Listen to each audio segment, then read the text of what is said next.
Your palms grow damp.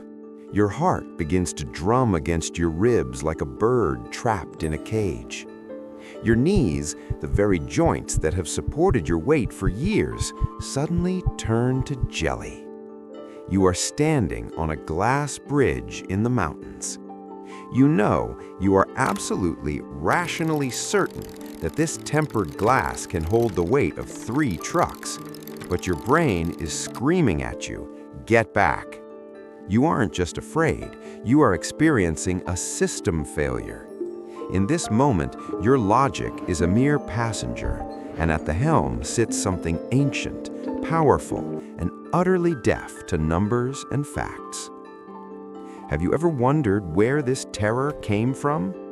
We tend to believe that the fear of heights is a bitter lesson. We think we fear falling because we scraped our knees as children or saw a glass shatter. But what if I told you that you were born with this abyss inside you? That your ability to trust solid ground was hacked before you ever uttered your first word? There is a common theory that we are a blank slate, that we come into this world as empty vessels filled by experience. We are taught that caution is a learned skill, but modern neuroscience and strange, sometimes haunting experiments of the past say otherwise. You didn't learn to fear the edge. The edge was already hard-coded into your software. In 1960, at Cornell University, psychologists Eleanor Gibson and Richard Walk decided to peer into the very center of human instinct. They created what would later be called the visual cliff. Imagine a large table. Half of its surface is ordinary wood with a checkered pattern. The other half is transparent, crystal clear glass. Beneath it, 3 feet down, is the same checkered floor. Visually, it looks like a cliff edge, a deadly void covered by invisible armor. They invited the most honest witnesses in the world, infants between 6 and 12 months old. Those who had just begun to explore the world on all fours. The plan was simple. The mother stands on the other side of the abyss, smiling, calling the baby, holding out a favorite toy. Logic suggests if the child trusts their hands, they will feel the cold, hard glass and crawl forward.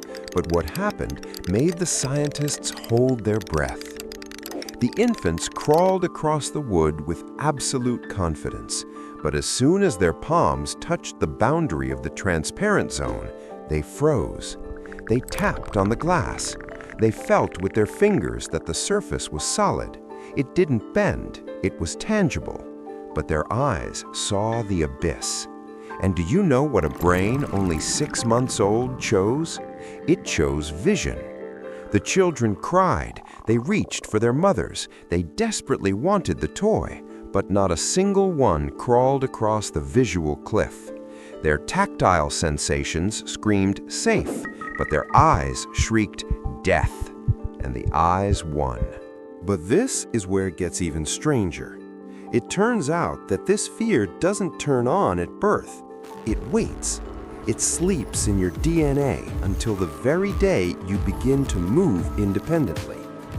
As soon as a child starts to crawl, an ancient alarm clock activates in their brain. It's a biological fuse. Nature doesn't give you fear in advance, so you aren't afraid to move. But as soon as you gain speed, it builds an invisible cage around you. You aren't just watching this experiment from your comfortable chair. You are a lifelong participant. When you stand at a great height, your brain experiences the same short circuit as those infants did 60 years ago. Your vestibular system says you are standing level. Your soles feel the support, but your visual system cannot find a focal point near you. It drowns in space.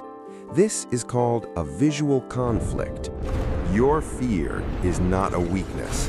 It is a triumph of your biology over your mind. But there is a dark side. This same mechanism, trusting eyes more than reality, governs us in the digital world. We live in an age of glass barriers. We see perfect lives on social media. We see threats in the news that do not physically touch us. Our brain reacts to pixels the same way it reacts to a real abyss. We fall into depression. We feel panic. We freeze, even though the floor of our room is perfectly safe. You cannot argue with your instinct. You cannot command your knees to stop shaking. It is a reminder that inside you lives a beast older than all of human civilization. It doesn't know what tempered glass is. It only knows that falling is the end. And the most terrifying part is this.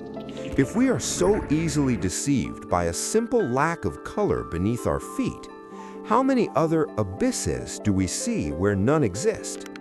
How many times have you refused to take a step toward your goal because it looked empty, even though the ground was solid as a rock? We are creatures that see the world not as it is, but as we need to see it to survive. Your reality is just a set of constraints created for your own safety.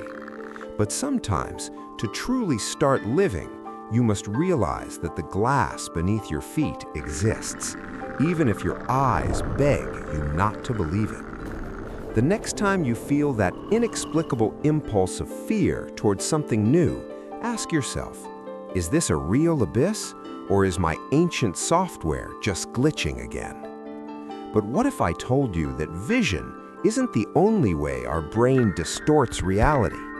There is a sound you cannot hear that can make you feel the presence of a ghost in an empty room. More on that in the next video. For now, are you sure the floor beneath you is still solid?